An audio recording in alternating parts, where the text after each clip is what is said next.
everybody. Good morning. Welcome to another day of Bible in a year. We are in Ephesians 3 and 4. So let's pray, and we'll hop right in. Hope you're having a good morning. Lord, we love you. We thank you in the name of Jesus for this day.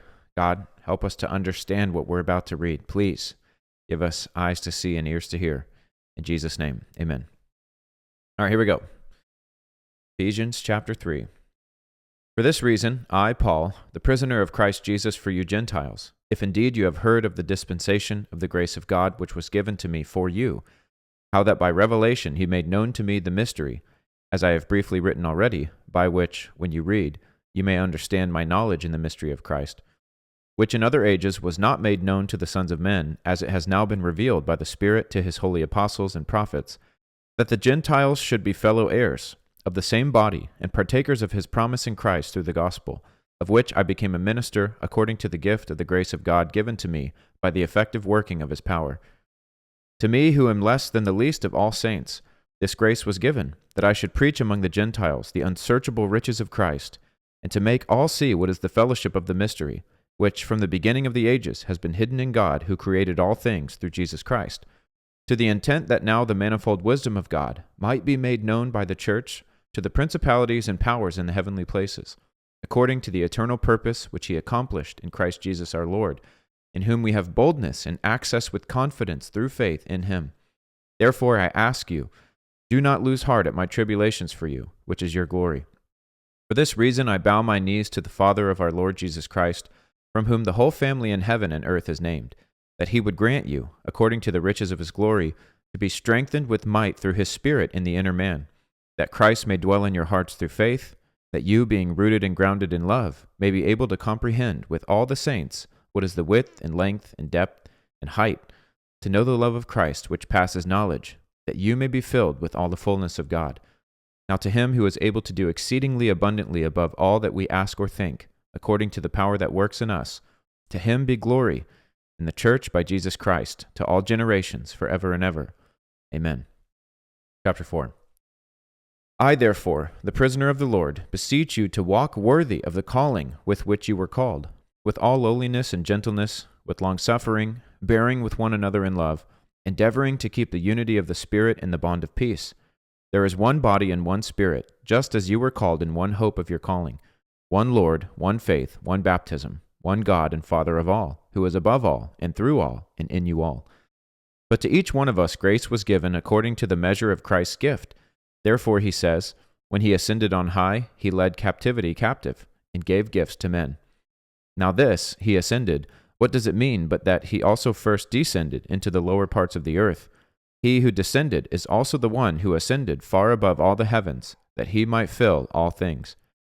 And he himself gave some to be apostles, some prophets, some evangelists, some pastors, teachers, for the equipping of the saints for the work of the ministry, for the edifying of the body of Christ, till we all come to the unity of the faith and of the knowledge of the Son of God, to a perfect man, to the measure of the stature of the fullness of Christ, that we should no longer be children, tossed to and fro and carried about with every wind of doctrine, by the trickery of men and the cunning craftiness of deceitful plotting, but speaking the truth in love, may grow up in all things into him who is the head, Christ, from whom the whole body joined and knit together by what every joint supplies, according to the effective working by which every part does its share, causes growth of the body for the edifying of itself in love.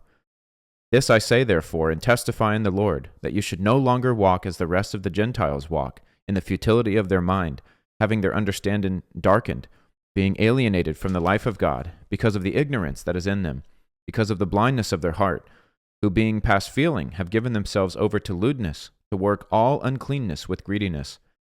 But you have not so learned Christ, if indeed you have heard him and have been taught by him, as the truth is in Jesus, that you put off concerning your former conduct the old man which grows corrupt according to the deceitful lusts, and be renewed in the spirit of your mind, and that you put on the new man which was created according to God in true righteousness and holiness. Therefore, putting away lying, let each one of you speak truth with his neighbor, for we are members of one another. Be angry and do not sin. Do not let the sun go down on your wrath, nor give place to the devil. Let him who stole steal no longer, but rather let him labor, working with his hands what is good, that he may have something to give him who has need. Let no corrupt word proceed out of your mouth, but what is good for necessary edification, that it may impart grace to the hearers. And do not grieve the Holy Spirit of God, by whom you were sealed for the day of redemption. Let all bitterness, wrath, anger, clamor, and evil speaking be put away from you, with all malice. And be kind to one another, tender-hearted, forgiving one another, even as God in Christ forgave you. All right, guys, that's it for today. See you tomorrow, bright and early, for another day of Bible in a year. God bless.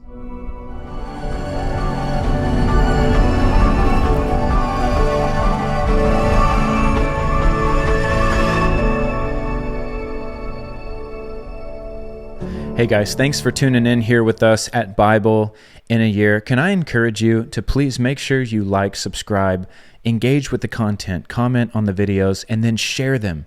That is how we are going to see a global movement, is if everyone shares it with someone else. This is not about someone getting popular or anything. We're just reading the Bible. So if you want to see the Bible go viral in 2025, share this video and let people know this is happening every single day.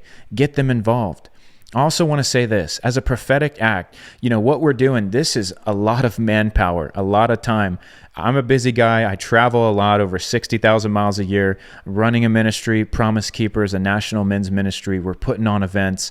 We do a live weekly Zoom every Wednesday night for the guys. I lead local groups here at home. I'm just saying, I don't need more things to do, but this was on my heart. This was important. And it's not just me doing this. We have an entire team that is making sure emails go out, that is tracking all the data, that is clipping this up, that is editing and uploading and taking care of all the logistics that you don't see behind the scenes, doing the marketing, doing the PR.